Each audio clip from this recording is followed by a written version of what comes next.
I'm sure you're aware Mike D'Antoni's contract is up now. What has the experience of playing with him been like for you, and what are you hoping happens with the head coach for your organization? This experience has been great. Moving me to point guard, primarily the ball handler, and just coming up with different schemes and basically changing the game.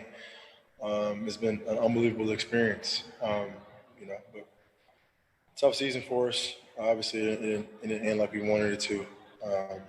So just just got to figure it out. Mark Berman.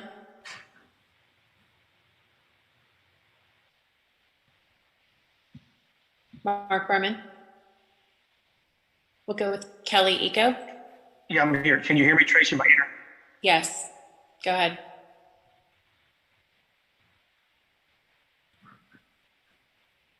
We'll go with Kelly Eco. Hey, James, overall, Can you hear me? James, Mark, hold on. Got to figure it out. Go ahead, Kelly. All right. Hey, James, over the last 4 years, how would you assess your growth as a leader and as a person, as an organization? I've gotten better, in all aspects. Still got a long way to go, but there's always room for improvement. And as I just keep listening and learning and just taking it step by step, whether it's season by season, you learn different experiences, you learn things, and just kind of continue to get better, continue to grow. And hopefully at the end of your career, you become an exceptional, obviously, basketball player and leader. So, like I said, I got a long way to go, but I'm in the right direction. Brian Smith. James, since you've been with this team, you guys have come very close before. You've talked so many times about getting to that next level. How frustrating is it to finish in the second round this year and just know that, every year you guys have been close, but you haven't been able to get to the finals or get that championship that you want so badly? It's very, very frustrating, especially the amount of work that individually I put in. But I'm gonna keep chipping away and keep going until I can't go anymore, And I feel like we're a piece away, and we just got to keep trying to figure it out, keep trying to grow and put the right pieces around me and Russ to get to where we want to go. Dan Wilkie. Maybe you see something like this is extra positive. When you look at kind of you and Russ as a pair, how do you feel like that worked out this year? And you just mentioned, obviously, you guys need a piece of what kind of piece do you think would best happen? Well, we got to look at our entire team and see, what direction we want to go. Obviously, we had towards the end of half of the season, we tried the small ball. We worked, for the most part. So we just got to take an overall look at our team and assess our team and see what holes that we need to fill and go from there. And then each individual player that we have on the roster now, just continue to get better, continue to learn from the things that we made mistakes on in this postseason, and just continue to get ready for the next one. Adam Spolin. Hold on, Trace. That's a pretty novel approach when you guys decided to head that way. And what you saw, did you see enough to think that it could work? Yeah.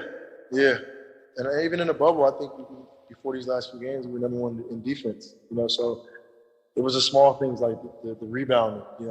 We're small. We can't rely on a bigger guy to rebound the basketball for us. We have to take on the challenge. As the shot goes up, we find the guy and box out.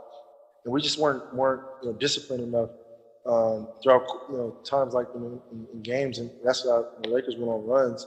And it's kind of deflating when you get stops, you get 3 or 4 stops, and they get offensive rebounds and they get putbacks, or they make you pay with three-point shots. So it's just small details like that. So if we're going to play small ball, we got to get, make sure our defensive rebounding is on point, things like that. So, yeah.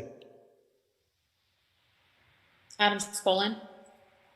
With that being said, would you like to see Mike return next season? Of course. Mike has done some unbelievable things here. So, it hasn't ended yet. Mark Medina. Hey, James, to follow up on your point about the need to have the right pieces around you and Russ and look at what the holes are, what do you think are the holes that need to be filled?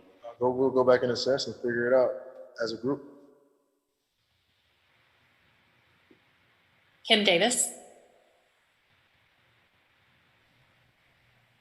Hey James, I know that the game and the season just ended, but did you like the direction and just the cohesiveness of the team? I know you have to go back and look at everything, but are you feeling good about the direction, the way you guys are headed? Yeah, we're headed in the right direction. Headed in the right direction. Terrence Harris. Hey, do you think, is there a difference between playing small ball in the regular season and postseason, and is there some way that you guys could perhaps, maybe tweak some things to make it, to make it work in the playoffs as well? Because it seemed like it was a little different in the playoffs. Nah, it wasn't. It was us. It was us. We never really, other than the game one, we never really gave ourselves a chance.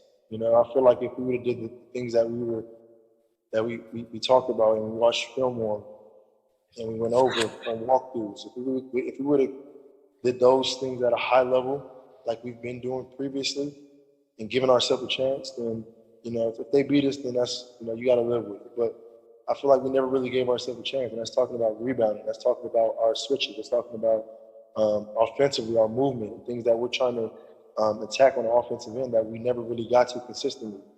And so that's on us, And if we giving ourselves a chance and they beat us, then we might need to, switch it up or adjust something or tweak something. But we never really gave ourselves a chance all the time. We'll take two more. Adam Wexler. James, how disappointing was it, the situation with Daniel House, and how much did that affect you guys over the last couple of days and these last couple of games? Very, very disappointing.